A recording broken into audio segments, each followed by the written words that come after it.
Elevation Nation, we are hyped today because sometimes you just got to have emergency podcasts.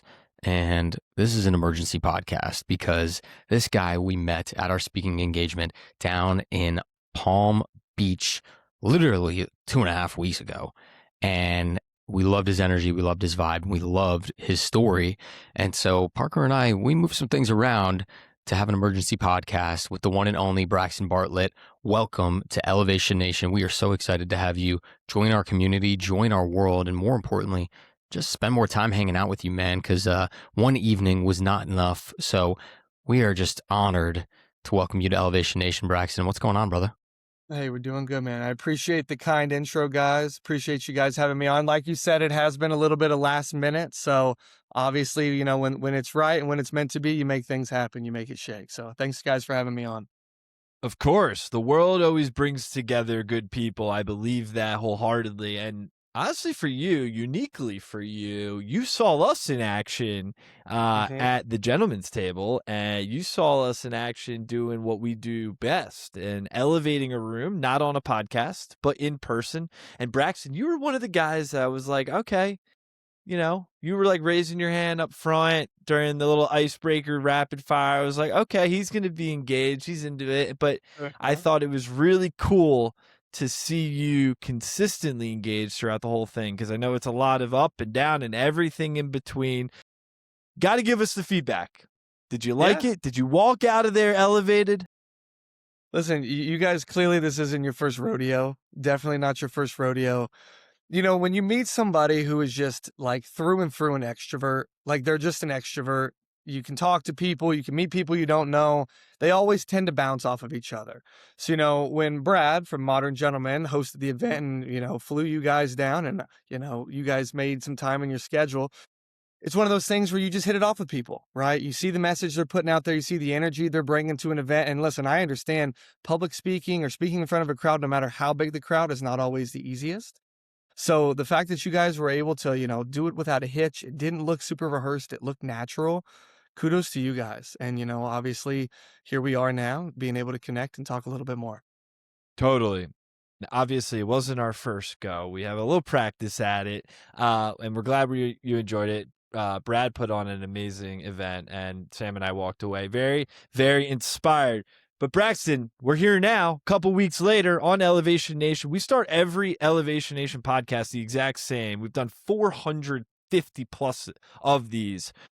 We got to start out with an elevator pitch. Tell us a little bit more about who you are. Yeah, I mean, it's a good question. I think that's a question a lot of people just either don't know or always have to ask themselves, or it changes throughout the years. Because my answer now I'm now 26 is very different than it was when I was 22. Right? I think first and foremost, who I am is I'm somebody who is ambitious. I think that's the number one thing. Ambitious can be, very vague, and it can mean a lot of different things, because you can be ambitious in your career. You can be ambitious in your relationship life, your family life, and your health, your wellness, whatever it is. I think I'm somebody who really prioritizes ambition in every facet. That's who I am. That's what I like to be about. And we'll get into the mental motto I know a little bit later, which is one of the key things I took from you guys at your speaking event in Palm Beach, is I think that a single word or a single phrase, and I think for me that single word is ambition. I think that's what it'll tie down to, and I think that's how I could best describe myself. So, Braxton, you're hinting at something that we've talked with many elevators about, and we call it the elevator curse or blessing.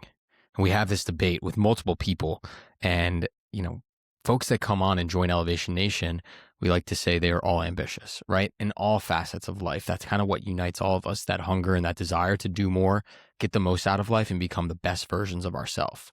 And so I always ask people this when I know that they're ambitious is, do you think that ambition or that addiction to elevation is a blessing or a curse?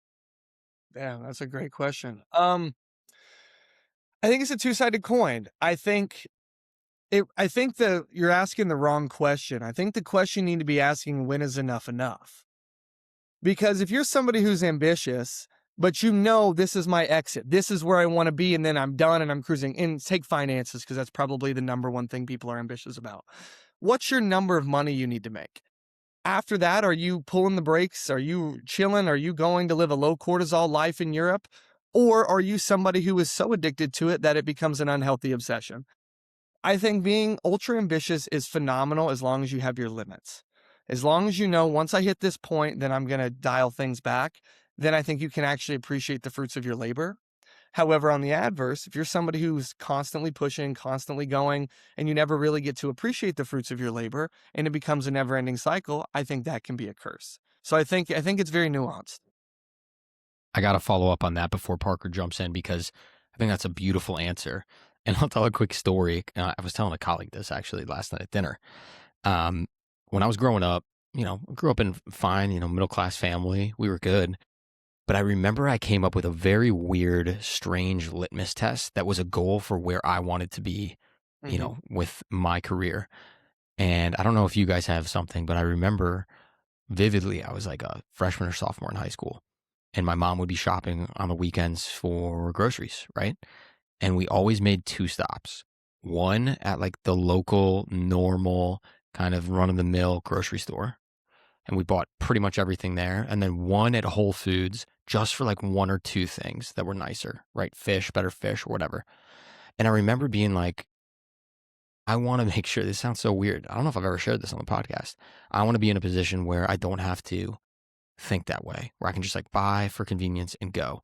And it was such like a simple, weird example. But I remember my mom being like, Whole Foods is expensive. We're not buying like canned corn there. We're going to the other grocery store, which makes perfect sense. And I remember being like, that's my litmus test for success. So I'm curious, Parker and Braxton, growing up, like, did you guys have something you're like, when I hit that, I will have made it? That's a really good question. I think that changes throughout the years because when you're in a middle school and high school kid, you obviously probably have a little unrealistic expectations, at least in your 20s, that is, at least in your 20s. I think as a young kid, it was being financially free to kind of buy what you want when you want. I think having the ability to buy things, tangible items, that's kind of the thing as a kid you always want, whether it's food, whether it's a PlayStation, a new TV, whatever the case is, you want physical items. And as you get older, you want time.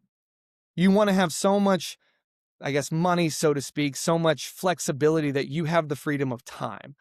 So I think for me now, the biggest thing I want is I want to have the time to do what I want, whether it's fitness related, traveling related, podcast related, whatever that is.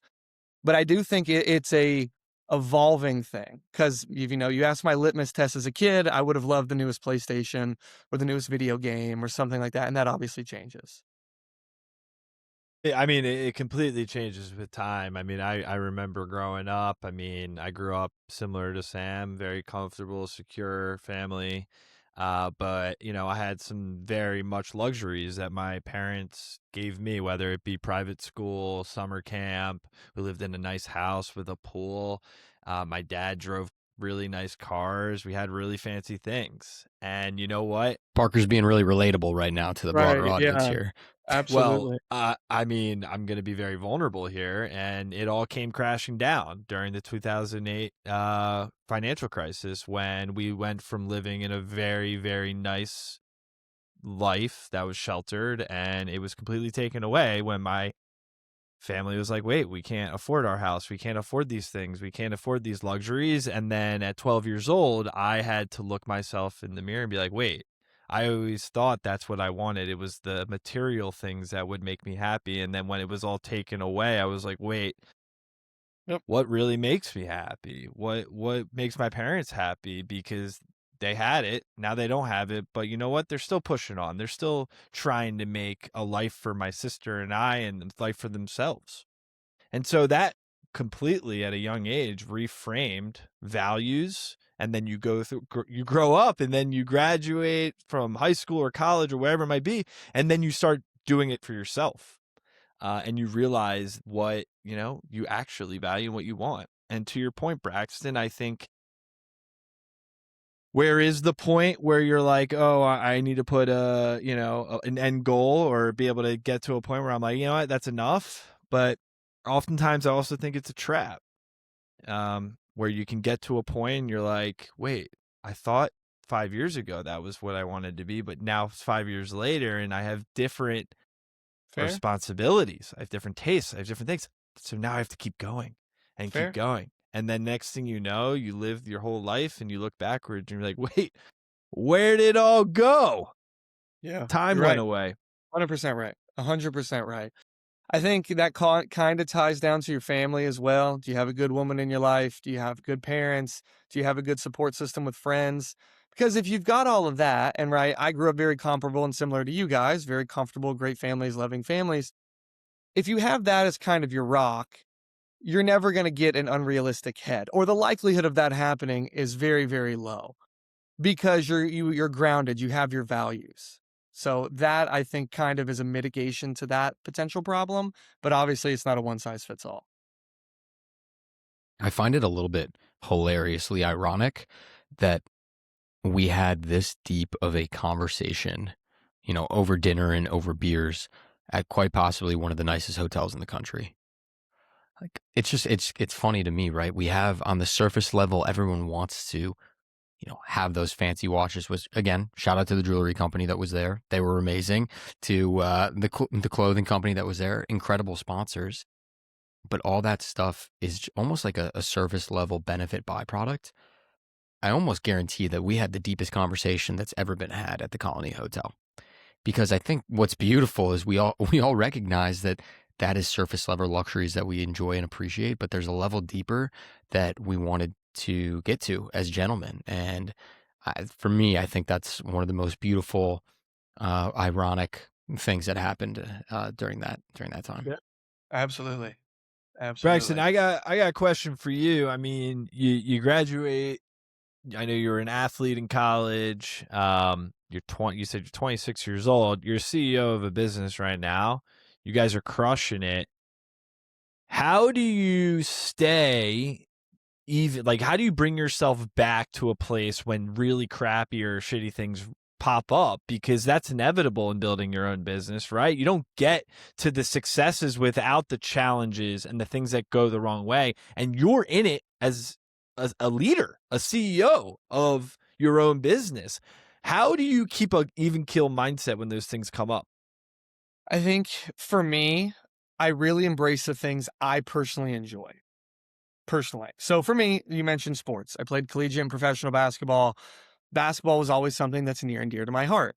So if you ever stressed about work, go to the park and get some shots up. Go do something that makes you feel good. If you're into weightlifting, go to the gym and lift some weights. Clear your head. If you enjoy video games, play a video game. If you're a musician, go play some music. Do what you like.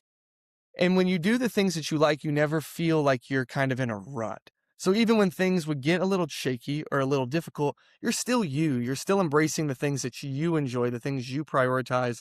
And I think most importantly, by prioritizing it when things get harder, you never really lose sense of who you are. And it kind of, in a sense, keeps you grounded. So I know for myself, whenever I'm a little overwhelmed with business or a little overwhelmed with anything, I go do some type of physical activity, whether it's basketball related, weightlifting, run, anything like that. That for me is kind of a de-stressor. And that's what works for me. Now, granted, everybody has their own, but that's kind of where I lean towards. So, Braxton, I'm glad you said that. Parker now is, believe it or not, I'm not going to say better because I can still beat him, but the one more into basketball than me. But one of the things that I do when I'm Parker, we'll have to play one-on-one soon. Don't worry. When I'm feeling stressed or anxious, it's so similar. I have an image that I put in my head. It is my high school basketball gym on the shooting gun. This was back in, I don't want to date myself, but Beyonce's new album had just come out. And me and the Okay. boys putting on the loudspeaker, Beyonce's new album, just racking up shots. Yeah. And that like consistent flow state, whatever that is for you, whether it's basketball, whether it's running, I know Parker loves to run, find that flow state where you can turn off your brain. Yeah. Because sometimes that's all you need, 5 minutes to just give your brain and anxiety a break. So I love that example. I think that's beautiful. I want to, before Parker counters that he can beat me in basketball, I'm going to move on. Wait, yeah, I was gonna jump in on that topic. All right, go ahead. I was All just right, gonna I'll let say you. to the point. No. I mean, we can leave it on the court. There's something about getting into like the elements of some sort, whether it be running outside in, with the wind blowing against your face, maybe the sun's beating down. I love a good rain run. Like you feel alive when you're doing that. Yeah. When you're playing a basketball game, the phone's down, your head's up, you're running up and down a court with 9 other humans on a court trying to put a freaking piece of rubber through a metal little rim. Like there's something awesome about that. And getting back into the elements, physical activity or not, there's something about it that just like, to your point, Braxton, when I'm in a rut, I feel like, okay, everything else doesn't matter besides right now in this moment. Physical activity is one thing that does that so well. Yeah, for sure. And again, all three of us are athletic guys. I know you guys are both runners as well. It's the ability to find your individual niche. There are people that are just not as sports driven and they love art or music or movies or whatever your particular niche is. For me, I've always just gravitated, do what you really enjoy. Even if, oddly enough, it may sound a little juvenile. Like you could be a grown man and still prioritize or really like some like considered nerdy things, right? Whatever you enjoy really can center you. And, I found that that really works for me. So, Braxton, I want to ask about the transition from being basketball 24/7, right? College athlete, professional athlete. Then all of a sudden there's a new dream, there's a new world. We've talked to many, college or pro athletes where one of the biggest transitions they had was going from my life is here, my goal is here, this is sports 24/7 to something totally different. And so talk to us about those first couple weeks, months where all of a sudden, I don't want to say the dream ended, but the dream pivoted and you had to remake that dream. How did you feel? Yeah, it's a great question. I actually had this exact conversation with a kid from my alma mater the other day. Is I handled my tail end of college very differently than probably 90% of other people. Is that I was very realistic with myself, and to give major credit to my father for this as well, because he was very realistic with me as well. And that was that I, based on my athletic limitations, was not going to the NBA. I wasn't going to play in EuroLeague or a high league. I was good enough to play, and I got a contract to play overseas, but I wasn't that level. So what I realized as a junior in college was I really wanted to start setting my foundations for after. That way my transition was seamless. Because I knew it was the summer going into my junior year of college. I said, I've got 2 years completely free. I don't have to pay for housing. I don't have to pay for meals. I have 2 years completely free. I need to take advantage of these 2 years because after that, I'm going to get hit with the real world, plain and simple. And the university that I went to, if you guys are familiar, is Lynn University, which is a smaller Division II school in Boca Raton. And for anybody who listens, it is basically a country club. That's what it is. It's a country club. Students that are paying to go there come from ultra high net worth families from all over the world. And what I did was I did exactly what I did with you guys. Was I made friends, you chit chat, you meet people, you go on dates, you go to the bars, you do whatever, and you meet people and you formulate friends. And one of the guys that I had met at school as a junior came from a very wealthy family from Africa. And we partnered on a project together where we both put up equal amounts of capital to fix and flip a house. That's what we did. We fix and flipped the house. That fix and flip made a very large amount of money. It was a little under 6 figures, but it was great. And, as a college kid, when you have no money, that's like the holy grail, right?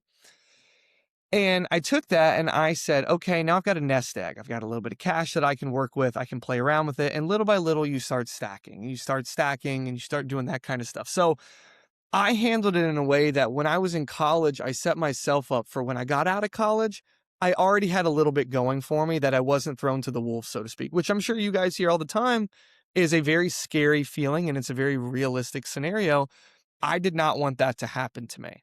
So when I finished basketball and I finished that and I kind of got into the real world and I formulated my company, which is now what it is, I had already set the seeds years prior to get that kind of going. I think it's cool that you were able to get that experience in college, especially while you're probably focused a lot on basketball and academics and trying to do something cool outside of that. I know Sam and I, Elevation Nation certainly was not the first business idea that we've had. We've had many, many dating back to freshman year of college when we first met. I think it's really cool, Braxton, though, that is you found success in business while you're still in school, focused on your other thing, which is basketball and having a good time. And then now you look back and you realize that basketball wasn't it for you. And you're taking those skills and probably something that you're like, wait, I actually really enjoy this. Not only does it pay me well, but I enjoy the process. Of course. Talk us through like how that's carried to where you're at now, and where's that passion sit with you? Yeah, I mean, that's a great question. So one thing I told myself was I never wanted to do something that I didn't enjoy, which I feel like is a really bad habit that a lot of people, particularly out of college, get into is they take a job they hate. You're miserable, but you're making money and you need the money to pay bills. I told myself I never wanted to do something that I dislike, ever. So the businesses that I started up, it was always something that I liked. It was something I found interesting. It was never a boring business. It was something I found because, as I'm sure you've heard, the best businesses are the ones where people are passionate and they actually enjoy what they do. So I took that kind of, I never want to do something that I don't want to do towards business. And similar to you guys, I had a lot of things fail. One of my most prized failure was I formulated a company called FTP, which I'm assuming you're both familiar with the fitness tracking, Fitbits, Whoop apps, things like that. And I poured a ton of money into R&D and development and got it patented to create a patch that had an adhesible Band-Aid style, that it could track athletes under their uniforms in competition, which is something the NCAA and professional organizations do not allow. Long story short, that thing went tail up, did not work. Tons of money spent in R&D and patenting, nothing happened, completely didn't work. So, but that was something I was interested in. It was something that I liked. So it makes the failure a lot more easy to live with, so to speak, when it's something you like. So I think that's something I've really carried with me is focusing on things that I enjoy. Because even if it doesn't work out, I wasn't miserable in the process. Sam, you remember that whole phase we went through is, it's a win-win, right? It's not a I was failure. about to slap It's Parker. always- He was saying that so many times. But yeah, Yeah, go ahead. It's a good message. Well, I was reading this book, Feel the Fear and Do It Anyway. And her whole premise in this book is that when you do hard things, two things happen. You either do really well and good things come from it, or you completely screw up, you fail, but you know what? Good things come from failing. And I was going on this whole thing that, to your point, Braxton, you did this company, you were passionate about it, you spent a lot of time and effort on it. I can guarantee you, regardless if it failed, you wouldn't be the human you are today. Right. Without that failure, without the lessons that you learned, without the mental fortitude that you were building to do something on your own. So regardless, when it comes to elevating, you got to just go do it because you never know where it's going to take you. But I can guarantee you it's going to take you to a new place with new perspectives and a newfound mindset. And that's a good thing in my eyes, regardless of where it happens. Of course. And, I know one of your guys' big things is, what's your mental like? How's your mental? How do you view yourself? How do you view situations? How do you view the world? I think we're really aligned on that because I was more so along the lines of, it's funny. I had a gentleman, I'm originally from Ohio. I had a gentleman that was a neighbor down the street from me in Ohio, and he passed away years back. And I remember him telling me as a kid, my parents asked him, what were some things that you really loved? Do you have any regrets? You lived a good life, things like that. And he said something, he was like, there's a lot of things that I regret that I didn't do that I wish I would have done. Obviously I'm paraphrasing. It was 10 years ago by now, but he basically said that he regretted not doing things more than the things that he did in his old age. And, I've kind of taken that as I really want to live that way by the time that I am old and gray, that I don't regret not pulling the trigger on anything. That's kind of how I've gone through the day to day. I think it aligns with my mental motto, Braxton, which I know you heard down in Palm Beach, which is live curiously. I think so often we find ourselves stuck in comfort zones because they're natural, they're easy, and we gravitate towards them. And sometimes they're expected of us. I think you hinted at this. A lot of people get jobs. They're told to have this certain job. They got this degree. Their parents are proud of them, and they get stuck. And Parker and I give this advice often. As you can imagine, we have lots of young people that reach out to us and ask for career advice. and they say, I hate my job, I want to quit. And I go, take a step back. Let's get more specific. What part do we hate? Do we hate who we work with? Do we hate what we do? Do we hate waking up early? There was a point when I hated my job because I could not wake up for the life of me at 6:30. My body was just not adjusted. Yeah. And so I think we need to get a little bit more particular when we tell people, go follow your dreams and go do whatever you want. Like, I agree. I'm with that. But let's take advantage of this failure. I'm doing air quotes for people not watching, and really hone in on what we like and don't like, because I think it's really difficult to say, go do something you love. I mean, Braxton, I've been in the working world for 8 years. I'm older than you. I still don't know what I love, man. I like some things. I like talking to people. I like podcasting. I like public speaking. I like Sure. beating Parker's ass in one-on-one. Like, there are things that I enjoy to do, but I don't know exactly what my passion or my calling is. And I think for some people that don't feel that, they feel extremely lost because they look at someone like you and go, well, Braxton had basketball and he loved it, and now he's got real estate. Like, how does he have so much passion for these things? So what advice do you have for someone that maybe likes some things and doesn't love something yet? Try more stuff. Honestly, try more stuff. I mean, it's bizarre because you'll often hear times, and I use ESPN because the national championship was the other day, and they made it. I don't know if you guys watched the broadcast. ESPN said something about one of the gentlemen. His name's Terrace Reed, who plays for UConn. Terrace Reed, they were talking about pre-games. He plays piano. You're talking about a big 6'10" guy from the inner city who one of his hobbies is playing piano. And I'm like, if you're somebody who doesn't really know what you like, try things that you don't know if you don't know if you like, even if it's a little unorthodox or doesn't fit the status quo, because maybe you do. I live in Fort Lauderdale. We have more run clubs than I know what to do with. I see them every day. There are so many people there that I know do not like running, but they go to them because it puts them out of their comfort zone and they meet friends. And that's just one example. So I'm like, just try more stuff. You want to learn to play chess? Go play chess. Maybe you'll love it. Maybe you'll hate it. You want to try going to an MMA gym and you want to get punched a little bit? By all means. It's just, there's no shortage of stuff. So if you're somebody who's like, you feel lost, you don't know what you want, you don't know what you want because you haven't tried everything. It's impossible for you to not like anything. It's impossible. You will like something.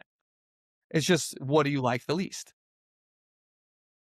We live That's in what I- this world, though, and this is the counter argument that's been coming up more recently in our podcast conversations, is that the phone, the piece of technology that we all have access to, is creating a fake reality of Mhm. your world Sure. and making it very easy to get dopamine hits that probably you'd get from a run club or playing the piano or learning the chess. But now people can get it from the comfort of wherever they are when they swipe that damn screen and see someone else living out a dream or doing the thing that they thought or would want that they could do, but they never got to it. Sure. And so people now are gravitated, and they probably don't even, a lot of people don't probably even realize it, that they're just fueling their own desires through the swipe rather than the do. Sure. And that is a world that we're living in more than ever. And mental fortitude, man, we could talk about this for so much, about getting out of that comfort zone. And so, Braxton, I'm curious, what is your perspective when you find yourself maybe leaning into the dopamine, the easy dopamine hits too much? Well, I'm fortunate enough I have a beautiful girlfriend, so she keeps me on my toes. But that's one thing. I'd say for the normal person, you can obviously do traditional things such as setting reminders on your phones or things like that. I always like when I set my calendar or my schedule, I do everything in 15-minute increments. Little things that you can do. One of the biggest productivity tips that I was ever given, and this was given to me by my high school basketball coach, is when you feel like you're being lazy and you do something, put shoes on. Because your brain correlates putting shoes on with you have to go do something. That's just the way it works. Now, if you're anti-shoes in the household, that's one thing. Put slippers on. But putting shoes on, something as juvenile as that, really helps. I also implemented something in my life. It's called the 1-minute rule. If a task around the house or in life takes less than a minute, I do it immediately. The amount of productivity you feel. If you just ate and you have a dirty dish, it takes you less than a minute to clean it immediately. You want to switch your laundry from the washer to the dryer, do it immediately. Make your bed, do it immediately. Things like this, it builds up momentum. It gets you going. It sets a tone. After 21 days, it becomes a habit. And little by little, you start becoming an ultra productive person who avoids inherently these dopamine hits on your phone because you've got so much other stuff going on. That's what my take on it. I love these little life hacks because it's sad, but it's true. We are in a day and age where we kind of have to trick our own brains. And I'm going to be honest, I'm smarter than my brain. I'm going to make sure that it works to my advantage and does what I want it to do. So I love that. Putting your shoes on is a great one. My basketball coach used to just tell us, brush your teeth with your non-dominant hand. So I was in high school brushing my teeth lefty. He also told us to get tougher. He didn't give me something specific, so I interpreted that as walking in snowstorm to school in my basketball shorts. That was not a good idea. But hey, we're here now. So I love that. I think those are great tips, Braxton. I want to ask you a little bit more about what's next for you, right? You've done so much already in your past life. I don't know how you're 26. I feel like you're older than me and Parker with your wisdom. So you've got a lot more to do. You're obviously uber successful in some of the businesses that you've started and of course have faced some failures. But Parker and I, we want to know what's next for you and when are you hiring us? It's a good question. We can talk off air about that one. I started the podcast with everybody has their, or you said litmus test. What is your level that you need to get to? For me, my primary focus right now it's the financial, because whether you like it or not, the amount of money you have drives a lot of freedoms in your life. And whether we like it or not, especially in America, the freedoms you have are almost directly correlated to the amount of financial success you have. For me, I have a goal with my company that I'd like to get to where it's month over month net cash. Net cash. Once I hit that number, then I'm good. I'll probably be looking to sell a minority stake to an outside firm, a foreign fund, something along those lines. And then I'm going to sit back and chill. It's talking about vices. Everybody has their vices. I love traveling, most similar to most people. But I don't like the traveling, like when we're talking backpacking and things like that. I want to go to the nice places, the nice hotels, eat at the nice restaurants in these places, things like that. So I have a number in my head, and once I hit that number, I think I'm going to take some serious time and really go explore and enjoy it. And kind of going back to the thing that elderly gentleman from years back told me is I regret the things I didn't do. You're only going to have a healthy body before kids once in your life. And you better take advantage of it when you do, because when you do get to that point, there's no going back. So I think for me right now is I got about another 18, hopefully months left, and then we're going to take some much needed vacation time. Well, vacation is no vice in Elevation Nation by any means. Vacation is where you learn how the world works, and vacation shapes your perspective by traveling and seeing other cultures. So, ain't no vice in vacation. Unless Sam, I don't know, loses in basketball 7 times in a row while I'm with him on vacation. We'll have to do the summer, Sam, when we're on our camp tour. We'll have plenty of basketball hoops to access to. Yeah, I got to see the results to that one. It would be good. Sam wants to get me in a boxing gym. Sorry, that is not happening. I am a married man with a future and a partner that I can't just come home and just, have my shit rocked. So, I get it. That's a smart choice. Choice. Yeah, you get it, Braxton. Okay, so we're going to do some rapid fire. I know you were the king of rapid fires down in Palm Beach. Then we're going to wrap this thing up. What is you got like a favorite basketball memory? It doesn't need to be from college or your pro days. Like, is there a memory that just like lives with you? I do. Yes. So when I was in high school, I was sophomore in high school. So my freshman and sophomore year, I went to a public high school, and then my junior and senior year, I transferred to a private school that was known for basketball. My sophomore year in high school, we were playing in our regional tournament in the postseason. And I don't know how your guys' regional tournaments worked, but it was always the games were back to back to back to back. There was a gentleman who played for one of our rival schools, and they were playing in the game before us. And he was a very highly recruited kid, had a lot of colleges that came to see him. And a lot of these college coaches came to watch him. And I myself was highly recruited, but not to that level. And these schools that were probably a little bit higher than the level I could have gone to, we're talking not necessarily blue bloods, but some high major schools, stayed to watch my game in high school after this kid finished playing. Cause of course we played immediately next. And it was the worst game of my high school career. Worst game of my high school career. And I sit back and I'm like, well, if I would have played good that game, what kind of offers could have got? What schools could potentially gone to? What friends would I have made? Where would you be differently? So that's the one memory I come back. I was like, that was really a turning point for me, because had that have gone a different way, my entire life up to now would look completely different in terms of a basketball analogy. I mean, I'm just flabbergasted. I'm really not, because I know how deep you are, Braxton, but you just picked your favorite memory being something that was painful, that Sure. put you outside your comfort zone. Sure. Like most people, they think back, when did I score the most points? When did I play in front of the biggest crowd? When did I do something truly incredible? And Yeah. I love that perspective of, because of this performance, the universe was looking out for me because Of it course. knew I needed to go down this path. And I think Parker and I, as we've gotten older, trusting in the path, trusting in the universe, and kind of doing what we can to put ourselves in positions to succeed. But success is only up to something Mm-hmm. Of hopefully bigger than ourselves. And course. so I think that's just a beautiful, beautiful answer. I would have loved to have seen you ball out in high school. Maybe you'll referee our game, me and Parker, Just this let me summer. know. We'll bring you out. Just let me know. If you need a little tune up, I got you. Whatever you Deal. need, I'm here. I love it. I love it. Sam's favorite memory from high school basketball was getting Jalen Brunson some Gatorade after, That all is those that is big shots in absolutely there. my Yeah, favorite memory. pretty much. Yeah. I kept that man hydrated. So you're Hell welcome, yeah. New York Knicks. All right, Braxton, I know you mentioned you love travel. Sure. What is your number one spot on your bucket list right now? Number one spot. That's great. So I have my bucket list devised into seasons. Maybe a little different than most people. I have different bucket lists for different seasons. So the trip that I have coming up this year, I'm going to Zermatt in Switzerland for Christmas. That was something that I say bucket list because I'm trying to live in the moment. That's one of the upcoming trips. The number one thing I think I would love to see would be New Zealand.